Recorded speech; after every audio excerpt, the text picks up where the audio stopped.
Welcome to Golden Mastermind Seminars Radio with your host, Jeffrey Combs.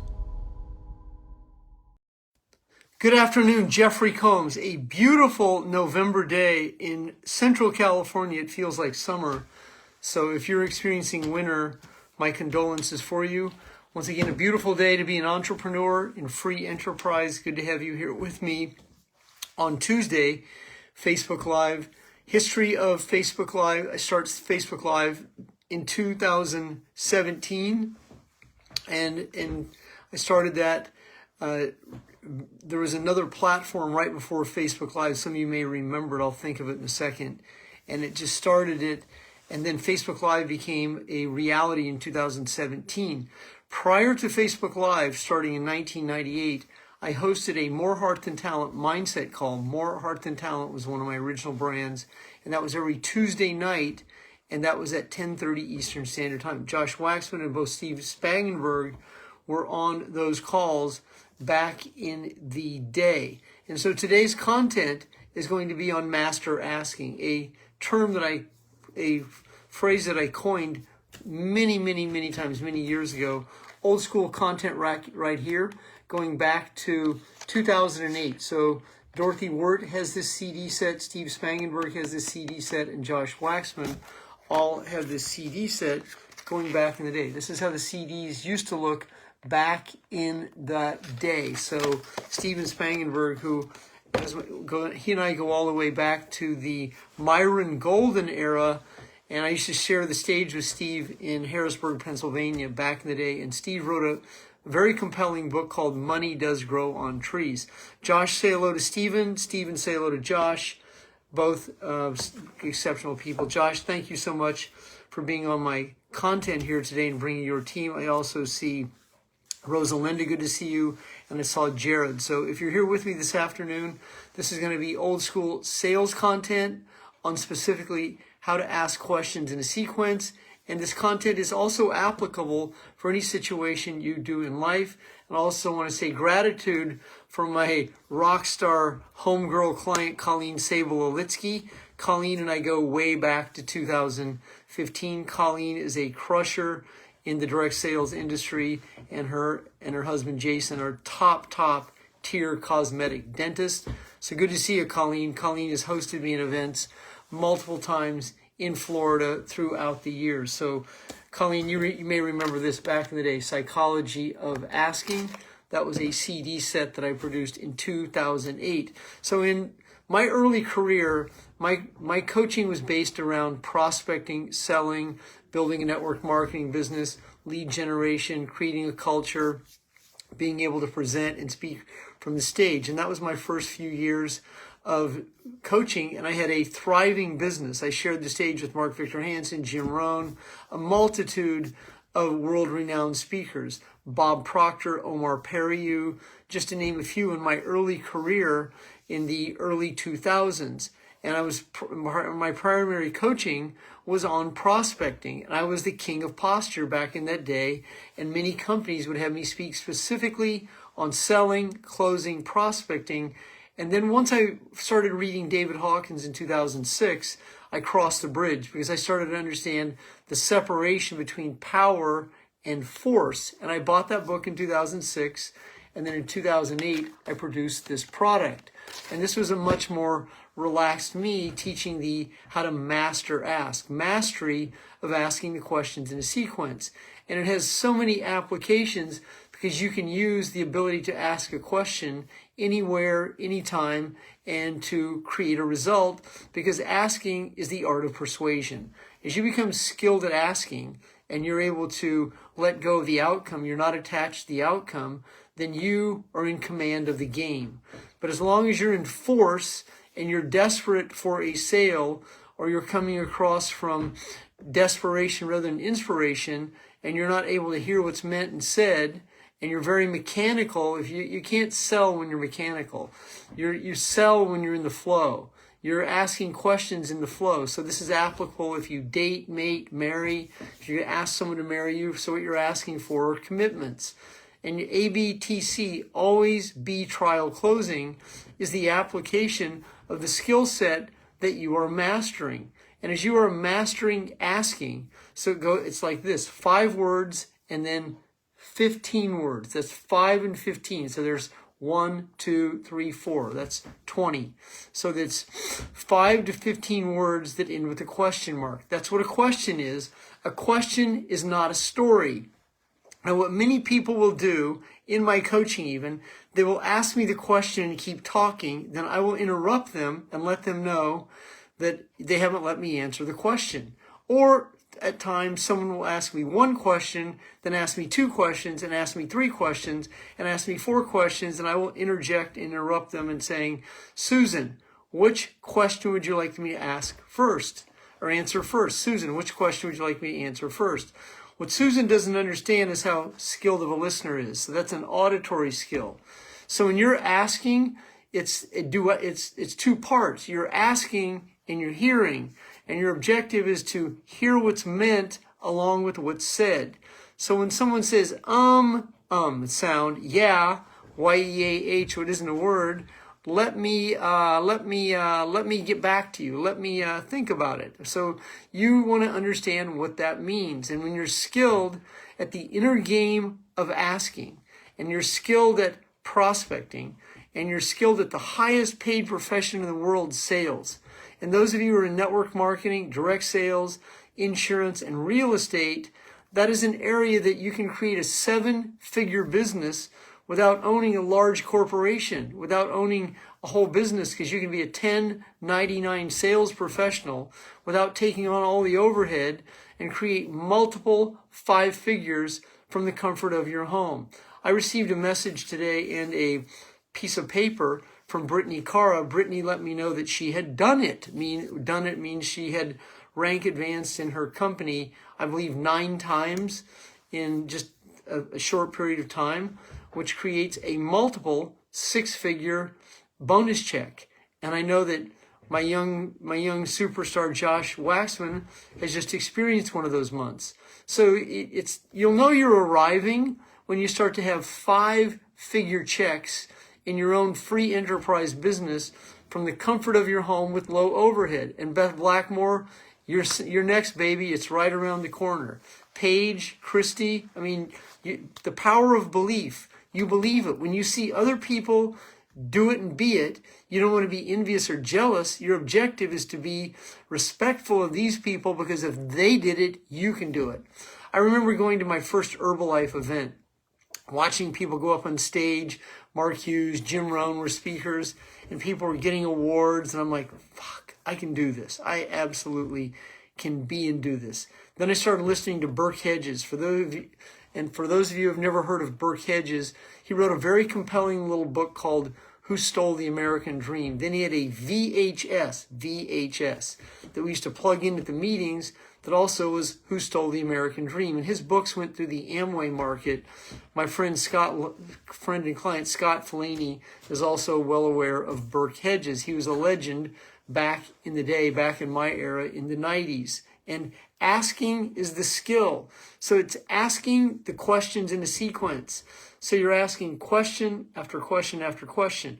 The objective is not to interrogate someone. The objective is to fact find, rapport build, have small talk, create a relationship, and find out if the person you're speaking to is qualified to be my boyfriend, my girlfriend, qualified to be my teammate, qualified to be my vendor, my contractor, qualified to work on my car. Because the objective is to ask the questions, the fact-finding questions, the rapport-building questions, and small talk to see if there's a relationship. The person is the person you're looking for. The person is the qualifications.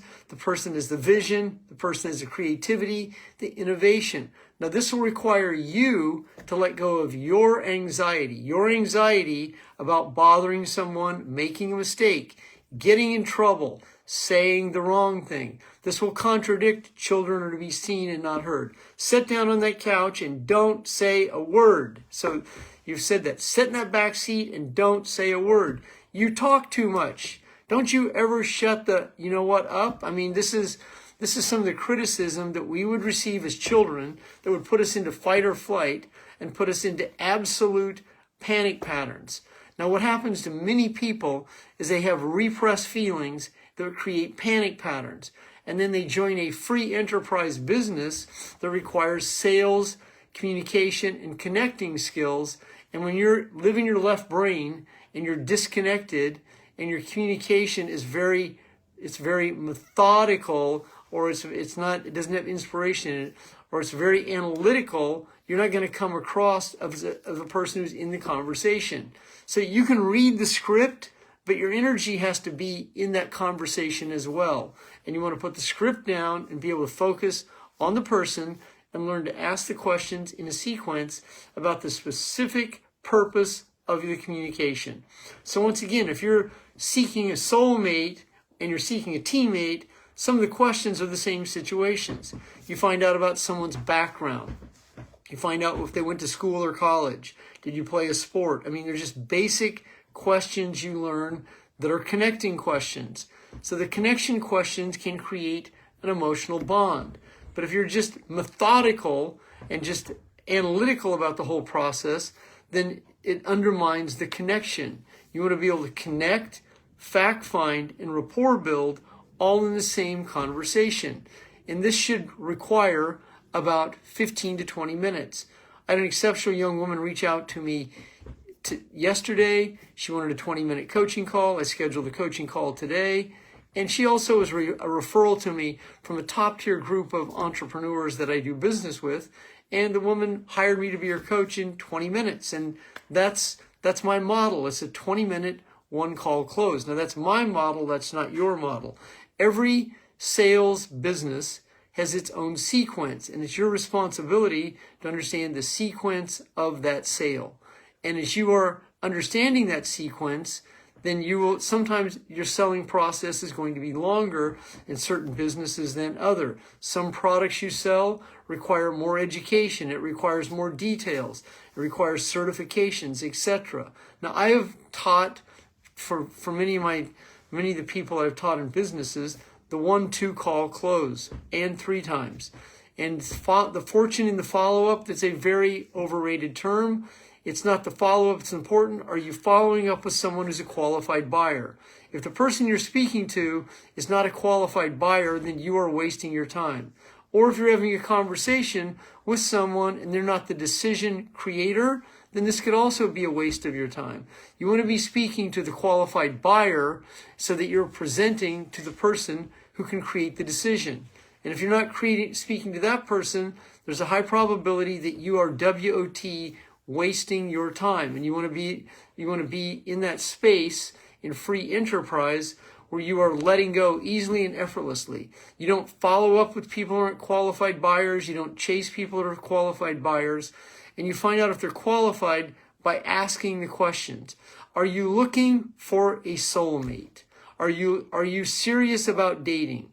Are you serious about a one-on-one? Are you serious about an intimate relationship? I mean, these would be dating questions you would ask. It would be fact-finding. How serious are you about starting a business from the comfort of your home? How long have you been a general contractor? You'd be asking this question if you were buying a home or having your home repaired. Can you give me a ballpark figure on what you feel it's going to cost? I ask contractors this all the time. Well, let me go home and put a pen to paper. I go, that's great. I appreciate that. But right here on the spot, can you just give me a general idea of what we're looking at? And so someone who checks out and tells you they're going to do it when they get home or do it whenever, oftentimes they don't get back to me or you because they're so overwhelmed. So it's your responsibility to ask for what you want. Now that's within context. Ask for what you want. And for those of you who have performance anxiety, this is one of the most important situations that you master, that you let go of asking people questions about the outcome you seek, because you're the one who has the product. You have the service, you have the benefit, you have the feature. You have to let go of the intimidation factor and the performance anxiety you hold on to. See, when you make it about you, when you make it about your low self-esteem, when you're projecting that I don't want to bother you, I don't want to make a mistake, I don't want to get in trouble, then those emotions have a corresponding future, and you're actually casting those emotions into the universe, and the very person that you're speaking to either can sense or feel your uncomfortability. And this becomes an unconscious disconnection. And what you're virtually saying is, please don't buy from me because I'm uncomfortable. I'm so uncomfortable with this process. Let's go ahead and get it over with as fast as possible. You get off the phone. Don't ever answer me again so I can feel disappointed. That's the payoff. And that's a lot of the communication that people are having in their fight or flight anxiety. Now, when you're in a relaxed body and you're telegraphing your feelings from love, joy, bliss, you're as cool as the other side of the pillow, you have ice in your veins, you don't get rattled easily, and you're in command of the conversation. Well, like if you watch me prospect, I'm a master at it. I don't spend hours on the phone with people. I don't do days of follow-up. And I wouldn't take my pretty little pet to someone else to talk to who will blow the sale talking to them for 45 minutes and they don't even ask for the order. So if you ever do a three-way call with someone, the purpose of that is for that person to show you how to close a sale, not how to have a drunk-a-log in a 45-minute conversation where no money moves. The whole purpose of that three-way call is to have someone else showcase for you their value and the ability to have camaraderie in a team where you don't have to be an expert when you start, but if that person just is doing this, then you are wasting your time. And that's why it's important that you can close your own sales at some point in this journey easily and effortlessly in a relaxed body. Now, here was the syllabus for today's call on Asking Mastery. So number 1 is master your emotions. That means do your best to be your best, to stay in courage, the courage to ask the questions, the courage to prospect. Be in the awareness and the understanding of the communication. That means your purpose. Have a purpose for the conversation that you are having. Qualify the buyer to see if they qualify for your product, services, benefits, and feature. So then number 2 is let go of anxiety, fear, and doubt. Now, this may take some effort over time. You want to be skilled, though, being able to project your energy in a posture that you're communicating that you're comfortable with yourself and that you have the value, the service, the benefit, and feature that could be life-changing for this person or could enhance their life by what you are selling. You're selling benefits, features, lifestyle, dreams, financial literacy, and outcomes that will be favorable. That's what you're selling. You're selling to resolve a problem. When you have a product, benefit, and feature that can resolve a problem for someone, you showcase the value of the product, and then you ask for the commitment. So that's the close. Closing is easy, yet it's very difficult for most people because they go into fight or flight because they're uncomfortable asking for money, asking for what they deserve. They have received skills. They're better givers than they are receivers, and they're very uncomfortable. And they oftentimes leave an open loop when it comes to asking for that commitment. Are you in a position to purchase today? Based on the content that I've showcased for you, do you feel comfortable in buying today? After reviewing the content and watching the presentation, do you feel comfortable in joining our team? There's a few ways that you ask for that, but here's what you're asking. Are you ready to buy? Are you ready to start? Are you ready to purchase? I mean, that's what you're asking, no matter what word salad you use. Word salad. That's interesting, isn't it? No matter what set of words you use, it comes down to this: are you ready to purchase? And it's going to be your responsibility to be comfortable with yourself enough so that you can ask that questions in relaxed energy, an energy that flows, the energy that moves in a relaxed body. And I covered this earlier, the 5 to 15 words that end up the question, and then asking the questions in a sequence. So this means through repetition and experience, you become skilled at asking the same questions over and over in a relaxed body so that it becomes auto-suggestion. You don't sound mechanical, you don't sound analytical, you're not reading a script, you're being yourself, asking the questions in a sequence about the outcome you seek to create. And then the next one was developing the reflexes to ask the questions. That means you're letting go of fight or flight, the mechanism of fight or flight. You're in your body, you're in the present, you're in the moment. And then you master the questions. All of you that have hired me to be your coach, you have this right here. You have this in your back office, The Psychology of Asking. If you never listened to it, I suggest you go into your back office and listen to that content. And then the very last point on my syllabus today was be non-attached to your prospects. Non-attached. It means that you're not attached to the outcome. It's not life or death. You're not going to lose it, or your life isn't going to be renewed or saved or changed. If they do buy, it's going to be one teammate or one purchase in the banquet of life. And as a professional, you're going to have many of these people who buy from you. And you also have to learn to respect the numbers, the law of large numbers.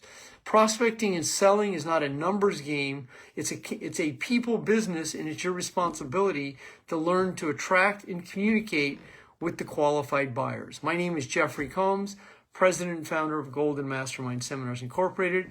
If you're watching my content for the first time and you've not accessed a free 20-minute coaching call, feel free to please reach out to me and request that. You can do that on my website and fill out a 20-minute survey, or you can go into Facebook Messenger and send me a message, and I'll get back to you as soon as possible. Thank you very much for being here this afternoon on Facebook Live. We'll be back here tonight at 9 p.m. Pacific Standard Time. Thank you very much. Have a great day.